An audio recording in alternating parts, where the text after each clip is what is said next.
That appropriate prayer this evening as we begin our study. We're going to be back in Daniel chapter 7, and we're not going to spend a lot of time recapping what we've already discussed. And the reason is we've got a lot more to get through. So one quick thing, though, I do want to remind you about is just how the next few chapters lay out, 7, 8, 9, and then 10 through 12. This is generally the layout of what we're going to be looking at. We'll try to wrap up chapter 7 tonight if we can. We'll try to get through all of that, but I do want to take time for any questions that we have or anything we want to explore in more detail. But you can kind of get an idea of where we are and what we're looking at by seeing what's on the screen. That's how the rest of Daniel lays out. Now, in chapter 7, what we want to do is just kind of look at the different sections that are there. We'll look at some specific verses, but we're not necessarily going to read every single verse and go through it. But again, if you have questions, things you want to talk about, we'll be glad to take the time to look at it. What we did last time is we talked about verses 1 through 8. Last week we looked at verses 1 through 8 and the four great beasts. So the first one was a lion, the second one was a what? A bear. And who did the bear represent? What kingdom did the bear represent? Kingdoms in that case. The Medes and the Persians. Yeah, a really strange kind of a combination where the Medes came in, did some work, then the Persians expanded on that, and so we went through some of that. And then the next one was the leopard, and that represented whom? Macedonians, also known as the Greeks, led by the highlight name of their group, Alexander the Great. Okay, so then we get down to the Romans, and the Romans are where things got kind of tricky. Because not only did we have a beast that we weren't able really to give a good name to, but we ended up with a beast that sprouted some new horns. Things kind of went different with that beast. Verse 8, while I was contemplating the horns, behold, another horn, a little horn came up among them, and three of the first horns were pulled out by the roots before it, and behold, this horn possessed eyes like the eyes of a man, and the mouth uttering great boasts. Really strange stuff. We understand lions and leopards and bears and all, but beyond that, we get into some figurative language that is trying to tell us something. And so that's where we left off last Wednesday evening. Now, just to remind ourselves, what kind of a writing is the book of Daniel, especially in these latter parts? It has a name, a big, long, fancy name that starts with an A. What kind of writing is it? Apocryphal, apocalyptic, okay. And there's another well-known book in the New Testament that is very, very similar. What is that? The Revelation. Okay, so if you are familiar with the Revelation, you might be thinking Revelation chapter 13 and chapter 17 to kind of go along with what we're talking about here. So I'm going to give you an overall idea or theme before we get more into this, and we're going to revisit it over and over again because, well, God does, and so it seems appropriate for us. Daniel is encouraging his people, as Joey prayed in the prayer to begin, he's encouraging his people to hang in there, it's all going to be okay. He is saying, I'm not going to leave you, you're not alone, I'm going to work out my plan and you're a part of my plan. God is encouraging his people through Daniel that way. And that is exactly what the Revelation is about. Different time frames, yes, even discussing some different things along the way, but the messages are essentially the same. What would you say, in a very brief way, is the message of the Revelation? If you had to condense it down to one statement, what would it be? Maybe even two words, but however short you can. What would the message of the Revelation be? God wins, yeah.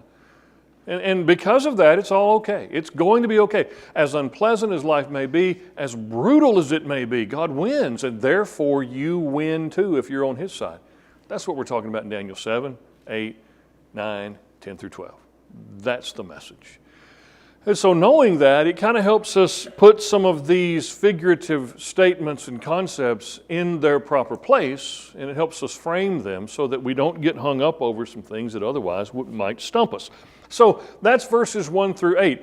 Then we shift gears in this vision. We shift gears in the next section to the Ancient of Days. Verse 9, Daniel says, I kept looking until thrones were set up, and the Ancient of Days took his seat. His vesture was like white snow, and the hair of his head like pure wool. His throne was ablaze with its flames. Its wheels were a burning fire. Verse 10, A river of fire was flowing and coming out from before him. Thousands upon thousands were attending him, and myriads upon myriads were standing before him. The court sat, and the books were opened. So the Ancient of Days is introduced here in these two verses. Who might that be? Okay, I would lean toward it would be God the Father on the throne, establishing overall dominance with regard to what's happening. More than likely, that's the way I would lean. And it's interesting because he's presented here as old, the Ancient of Days, right? He's presented as old, and not in a negative way. He's presented as the one who sits on his throne. His throne, by the way, has wheels on it, which is an interesting thing. Probably, folks will tell you, symbolizing his omnipresence, his ability to be and see, be everywhere and see everything, his ability to know what's going on and to preside over all of this. And the court, it says, sat down and was ready as the books were opened. Verses 11 and 12. Now, by the way, throw up a hand if you have a comment. Verses 11 and 12. Daniel says, "Then I kept looking because of the sound of the boastful words which the horn was speaking. I kept looking until the beast was slain and its body was destroyed and given to the burning fire." So you go back to the last beast we looked at, the one who's described, if you look back in verse 7, as dreadful, terrifying, and extremely strong. And remember, it had those horns that came out, and then that one came out that had eyes and a mouth, and it was speaking great boastful things. And so when the Ancient of Days takes his place, and myriads and thousands of thousands assemble with him, and the court sits down, and the books are open, what happens? Judgment. That boastful beast is gone. Isn't that what happens in the vision? The one who's doing all the smack talk, if you will, that one's gone. Now, what he says and the way he speaks is going to be referenced again. We'll see that again. And so he's destroyed, and his body is given over to burning fire. Verse 12, As for the rest of the beasts, their dominion was taken away, but an extension of life was granted to them for an appointed period of time. Boy, that gives everybody a really tough time there, because we have a hard time pinpointing exactly what that means. The idea really seems to be that when the judgment of this great beast occurs, there's vestiges and remnants of all of this that's gone, all these kingdoms that have gone on. But the end result is all of that has been closed out. That kind of history has been closed out in favor of what's coming next, what God is doing next.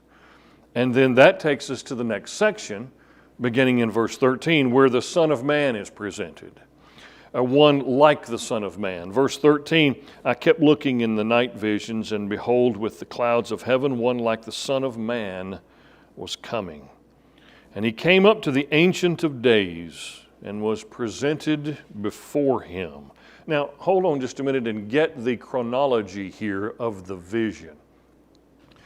We go all the way back to the four beasts, which we discussed. Babylon, Medes and the Persians, the Greeks, Macedonians, and then the Romans. And during the time of the Roman king, we're talking about the Roman king as presented or almost personified by this beast, that's when the Ancient of Days takes his seat and settles things up and kills that beast. And at that time, when all of that's going on, that's when the Son of Man appears and is presented before the Father. Now, a couple of things about that. When I talk about that chronology, I'm not talking about this day this happened, the next day that happened, the next day that happened. What I'm talking about is broad time frame. And so, if I were to ask you, very simple question, what kingdom ruled the earth when Jesus was on the earth, what would you say? The Romans. Does that fit with what we've got going on here? Just generally speaking, that all that kind of fits together. The other thing I want you to notice is the Son of Man here, one like the Son of Man, in Daniel's dream. Now tell me again, really ballpark the number, when is this dream occurring? Rough ballpark. Give me within 100 years. 540s? Okay. It's happening somewhere in the 540s. We talked about that because if you go back to verse 1 of chapter 7, we're at about 549 BC, roughly. Okay, so we're in that time frame. That's 540-something years before Jesus comes to the earth to do his business. So what Daniel's doing is he's looking ahead in the vision, and he is seeing the Son of Man, if you read it with me in verse 13, come up to the Ancient of Days to be presented before him. Okay. That helps us get in our minds the division or the difference between the Father and the Son and the work they're doing. Remember in 1 Corinthians 15, remember there's going to come a time at the end of all of this when Jesus is going to hand over the kingdom to the God and Father who put all this into place. Remember that? So at the end, when the end comes, Paul says, Jesus will hand the kingdom over to God. So what you have here, in a sense, pictorially in the vision, is God handing authority to Jesus during the time of the Roman kings, and ultimately putting an end to the Roman, kingdom, dynasty, and all of that. And so it's a really beautiful way of looking at it. But he goes on in verse 14, and he says, to him, that is to the one like the Son of Man, to him was given dominion and glory and a kingdom, that all the peoples, nations, and men of every language might serve him. His dominion is an everlasting dominion which will not pass away, and his kingdom is one which will not be destroyed. Boy, it has that Daniel 2:44 concept built within, a kingdom that will endure forever. But I want you to think about the grand nature of what is said about the one like the Son of Man.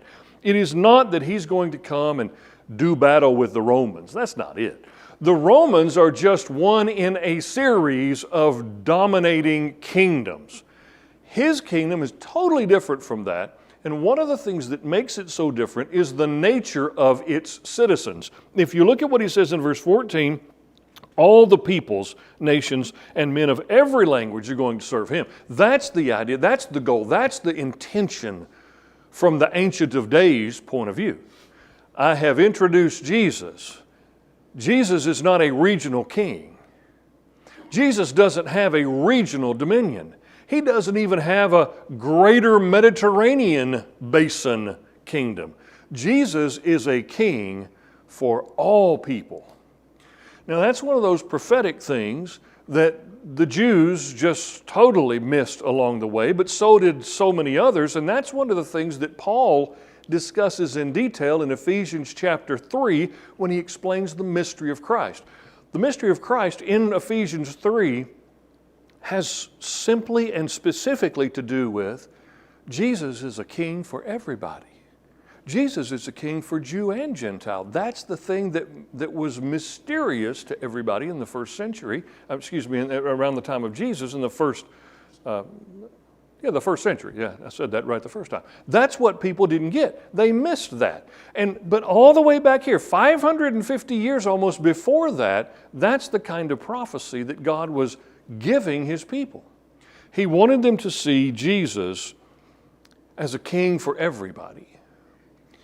That was what he intended to accomplish, and that's in fact what did happen. But Jesus comes after all of those kingdoms that were not for everybody. They enslaved, they were harsh, they crushed. We're going to get into some more prophecy about that.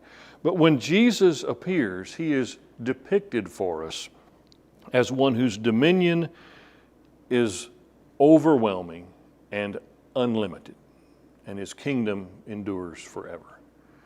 That's that section, really verses 13 and 14.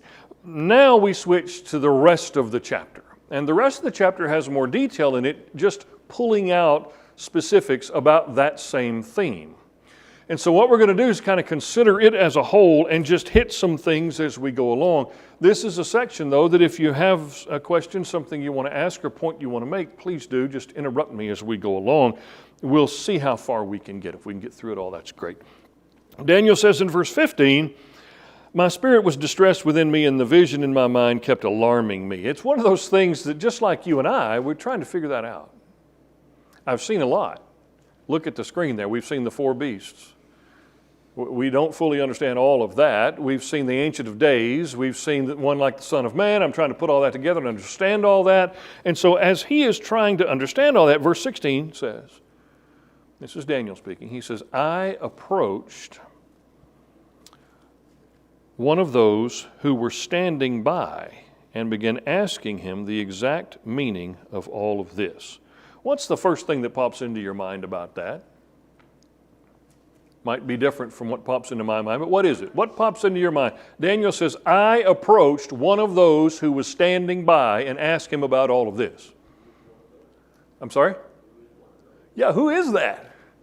Who did he approach and ask? That would be a good question, wouldn't it? So how would you answer that question? Where would you go within the context of what he has already seen? Where would you go to try to get an answer for that? What do you know has happened, or who do you know has been present?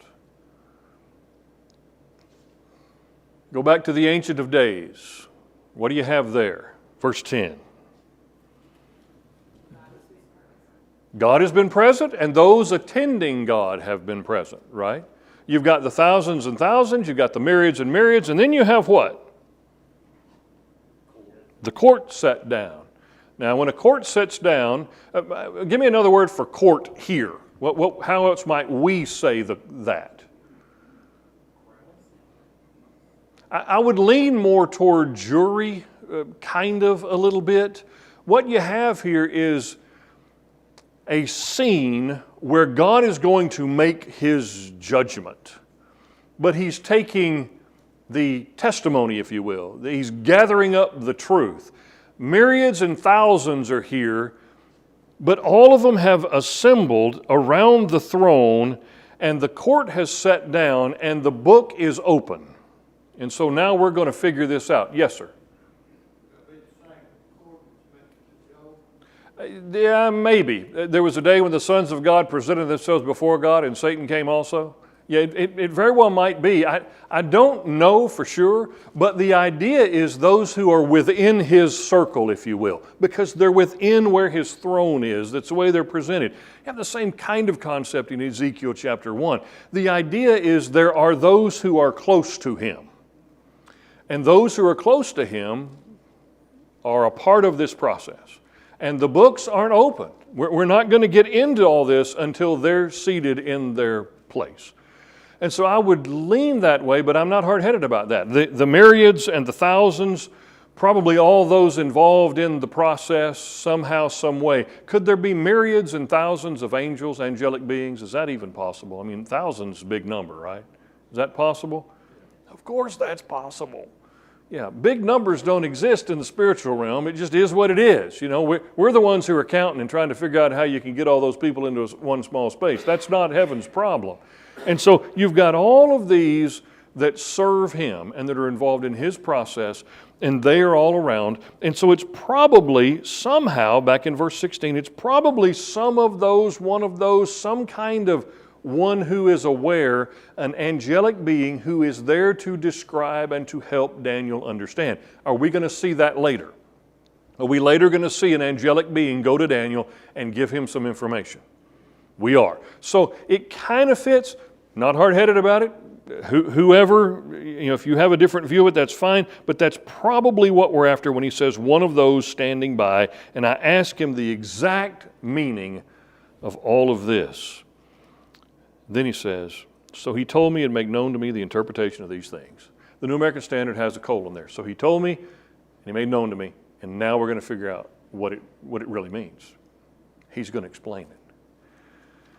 We made a comment last week about how Daniel has been the explainer of dreams, and now Daniel is having the dreams explained to him. He's moved into a new realm here, and that's because God is revealing things specific to him, just like he did to Nebuchadnezzar and Belshazzar. He's just like he did with John in the Revelation. Here's what I want you to know. And so the great beasts, verse 17, are 4 kings who will arise from the earth. Now, if you want a summation, and if you didn't want to read verses 19 through 28, if you didn't want to go through all that, you just wanted a short summary. Verses 17 and 18 give you a short summary, right? Verse 18, but the saints of the highest one will receive the kingdom and possess the kingdom forever for all ages to come. So there you go. That's what God is telling him. Those four kings, represented by the beasts, but what you really need to know is the saints of the highest one, they're going to receive their kingdom, and it's a kingdom that endures forever. And so at that point, we're good, right? As long as we're the saints of the highest one, as long as we are serving, well, the Ancient of Days, as long as we fit into his plan with the Son of Man who was presented before him, as long as we're in that process, we know things are going to be okay. And that's what God's trying to communicate to Daniel. It is so that God's people had the same problem we had. The Jews in BC, in 549 BC, had the same problem we have, and that is we need hope. We need something out there to look to. We need more than this life. And that's a strange thing because many of us have just a really wonderful life in the big picture. It doesn't mean bad things don't happen, but we have a great life. But in spite of the great life that we have, we need something beyond this life. We're made that way. God placed what in our hearts? Eternity in our hearts. We are made to look beyond this life. And so whether things are terrible or things are great, we have an inside us a desire to see more than just what's here. God made us that way. And the people, the Jews in Babylon, who were going to shortly go back to their homeland after having endured all that they endured, and try to rebuild Jerusalem that was destroyed by the Babylonians, and all the problems they're going to have with that, they need hope. They need to know they're not forgotten. It is no different from the Israelites in Egypt when there arose a king over Egypt who did not know whom. Say it out loud. Joseph. Did not know Joseph or the great things he had done. Remember that? We got a new king and he's changed the running rules and now life isn't great anymore. Those people needed hope. And so that's why the text tells us in Exodus 3 that God remembered his people. We've made the point over and over again, not that he ever forgot them, but that he specifically gave them reasons to generate hope within themselves. People need that. You and I need that. And if we say we don't, we're just not really understanding what's going on. God made us so that we need that. And so we seek out hope in his word, don't we? We seek it out so we can have it, so we can then, live our lives with determination. And that's why the Hebrew writer said in chapter 6, hope is a what for our souls? An anchor. It holds us where we're supposed to be. It doesn't let us go the wrong direction or drift. Because life will make you do that, but hope will hold you in place. Yes, sir. Is this kingdom here, is this the same kingdom of Hebrews 12? Yes, I would say it's exactly the same. In fact, you have some of the same language, don't you? Remember in Hebrews chapter 12, he says, you have not come to Mount Sinai, where you have a terrifying God and you're afraid to go to the mountain. It's a situation that is, it's just all uneasy. He says, you haven't come to that kind of a mountain. He says, what you have come to, though, is a remarkable thing. Since you brought that up, David, that's a wonderful point. In Hebrews chapter 12, he says in verse 22, you have come to Mount Zion. Listen to how he describes it.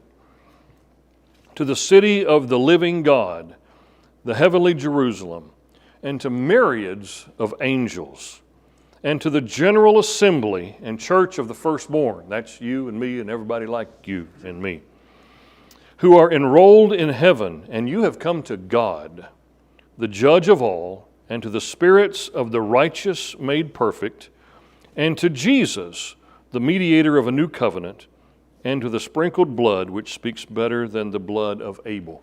Wonderful reference. I would suggest that you write Hebrews chapter 12 in the margin when you're at around verse 17 in Daniel 7. That's a wonderful connection to make. That's what he's trying to build within God's people during Daniel's time. Because they were a people who were struggling holding on to hope. Has God forgotten us? We're no longer home. Home has been ransacked. What's going to happen to us? We don't know how the future is going to be. Am I going to live and die for the rest of my posterity here in Babylon? What's going to happen? Yes, sir. I don't know if it changed the meaning or not. This translation changed the word saints and say, but the Holy One of the Most High shall receive the master power and shall reign forever. Yes, sir. And yes, and if you go down, all the way down toward the end of the chapter, if you want to do that real quick on that point, he calls them something else. Look down at verse 27. He says, then the sovereignty, the dominion, and the greatness of all the kingdoms under the whole heaven will be given to the people of the saints of the highest one. His kingdom will be an everlasting kingdom, and all the dominions will serve him. The people of the, anybody have a footnote on the word saints there? Holy ones, yeah. And so the idea is the people are the ones that constitute the kingdom. Sometimes we need to be reminded about that. If you go to in your New Testament to Matthew chapter 5, you have the Beatitudes. There is, I forget the verse, somebody can look if you're turning to Matthew 5. One of the Beatitudes is, blessed are the meek, or humble, for what?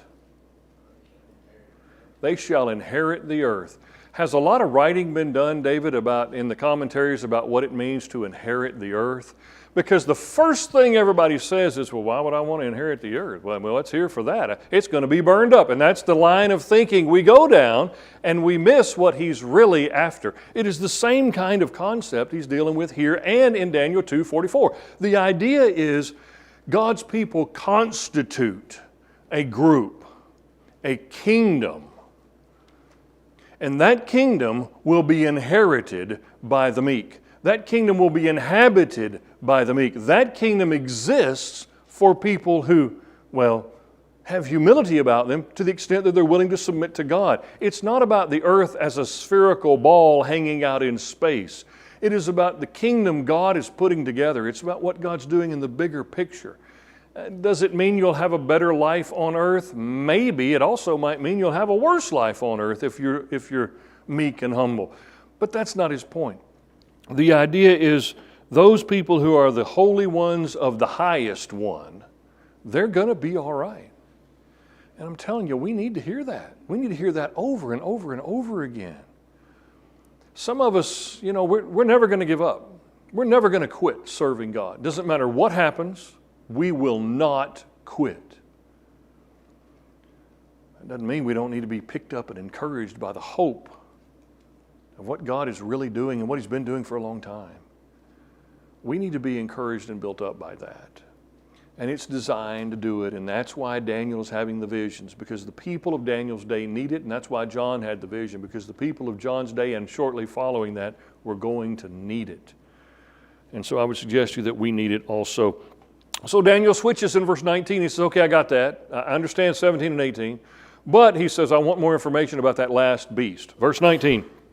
Then I desired to know the exact meaning of the fourth beast, which was different from all the others. Now that point has been made several times and will continue to be made. That last one was different.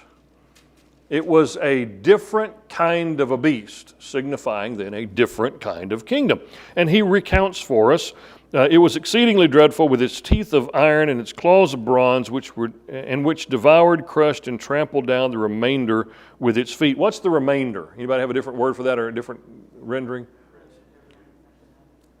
I'm sorry? Yes, the remnants of what was left. It just devoured everything. It just took over everything. And whatever the previous kingdoms left around, it devoured that too. It crushed it and controlled it. And he also wanted to know, verse 20, the meaning of the 10 horns that were on its head, and the other horn which came up, and before which 3 of them fell, namely the horn that had eyes and a mouth, and uttering great boast, which was larger in appearance than its associates.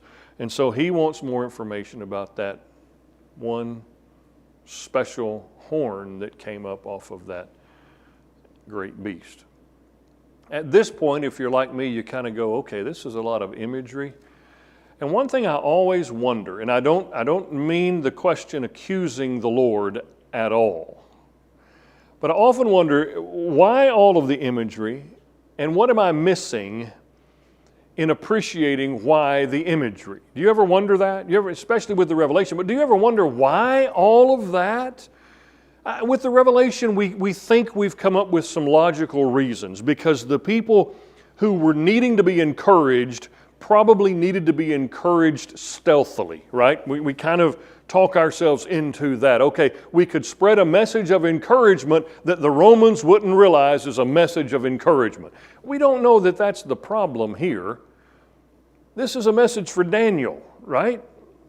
God could have given Daniel specific details, even named the kings that were going to come and the ones that were going to be the greater problem, and then told Daniel, now here's how I want you to disseminate the information. God could have done anything, but He does it with imagery. You ever thought about that? And do I appreciate that? And what am I missing about that if I don't have an appreciation for it? Because sometimes I look at it and go, well, that's kind of confusing. And we're going to go to the ram and the goat here shortly. Kind of confusing. Anybody have a good answer for that? No. Thank you. I have no good answer for that. What I can tell you, though, and I think you could tell me this as well, is that what God does, He does for a reason. He's not haphazard. And I don't believe God says, watch this, they're going to really struggle with this one. I don't think it's that at all. And so there is an appreciation we need to have for the way God is communicating. So here's a possible way to look at all of this. As God looks down on us, as He did in 549 BC and as He does now, there are things about us that we sometimes don't see clearly because we're us, not Him. He described Nebuchadnezzar's kingdom back in chapter 2 as this great, wonderful kingdom that dominates the earth. He describes Nebuchadnezzar's kingdom here as a lion with wings like an eagle that was lifted up and has wings plucked and then looked like a man and so on. He describes things for us from His perspective.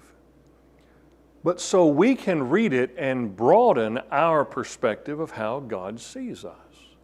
These four kingdoms and these four beasts and the horn that comes out almost unexpectedly, but it utters great boasts. It's a boisterous thing. God looks at us and He sees all of this going on in, if you'll go back with me, in the great sea that's being stirred up, verse 2, the sea of humanity. God sees all of that. And He gives us pictures to help us see that we're not sometimes what we think we are. And it made me wonder this past week, if He were to grant someone a vision today to help us understand what's happening today, how do you think He would characterize this kingdom of which we're a part? You know, I have no idea. Kind of foolish to spend a lot of time on it. But for a few minutes, I thought about that. I don't know. But when you step outside of it and look at it, sometimes it's not as pretty as what you want it to be, as what you really feel like it ought to be. And I'm not saying be unpatriotic about it. Don't misunderstand me at all. What I'm saying is, from heaven's point of view, there's only so many things that matter. Right? There's only so many things that matter. And as He's looking at building His kingdom here, He's characterizing these as not really helpful, but I'm going to use them anyway, and I'm going to do what I'm going to do. Yes, sir? Give me a theory about why it's done that way that I've had for about 4 minutes. Oh, You mentioned Revelation was written the way that it was, sort of stealth. maybe. Maybe. Why not this as well? Because the Jews, if they have a book that says, Persians, y'all are going to fall. Oh, Greeks, you're going to fall. And Romans, you're going to fall. That would make things even harder on the Jews than it already was. You mean they wouldn't handle that right? Maybe a little bit of Joseph going to his brothers and saying, I had a dream and I'm about to dominate all y'all. That didn't work out very well, did it? No, what I'm saying is the reason it's done here may be the same reason. It very well may be. It very well may be. The end result is try to generate an appreciation for what God's building, the message overall that he's building. We will try our very best to finish up chapter 7 next Wednesday night, Lord willing. Thank you so much for participating and helping with the class.